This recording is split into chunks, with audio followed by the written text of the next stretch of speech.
Bon, aux États-Unis, Donald Trump et son administration s'attaquent de plus en plus à la liberté de parole. Rodolphe, c'est Jimmy Kimmel maintenant qui passe sous le rouleau compresseur, suspendu. On a dit que c'est parce qu'il aurait tenu des propos sur Charlie Kirk. C'est pas exactement ça, mais là, la FCC est là-dedans. En tout cas, très compliqué, mais une chose est claire, c'est les télés maintenant aussi qui plient l'échine après les universités, les cabinets d'avocats et autres, là.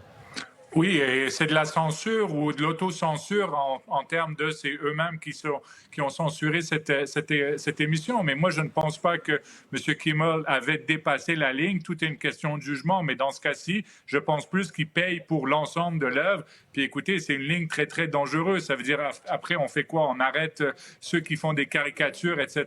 Donc, ça fait partie, je pense, de la liberté d'expression, du contre-pouvoir normalement politique. Et j'ai comme l'impression que c'est eux-mêmes qui se sont auto-censurés juste par peur de pression politique. Donc, c'est très, très grave. Bien, c'est quasiment pire, Antoine, quand on est rendu là, à se dire, bon, on a besoin d'avoir l'administration Trump de notre bord, on plie, on enlève ceux et celles qui sont nos têtes d'affiche parce que le président les aime pas.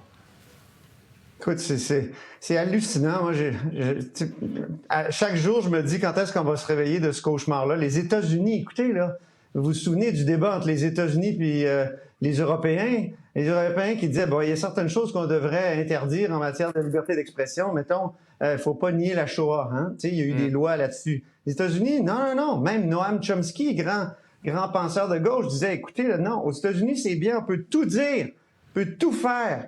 Et ça fait partie, je trouve, ce qui est arrivé là, aux humoristes, d'un renversement hallucinant et j'ai l'impression de vivre dans un cauchemar que le pays des libertés, le pays du free speech, on se souvient du film sur ce pornographe là, de Hustler et tout ça, est en train de virer comme la Corée du Nord. C'est hallucinant. J'en reviens pas. Elsie?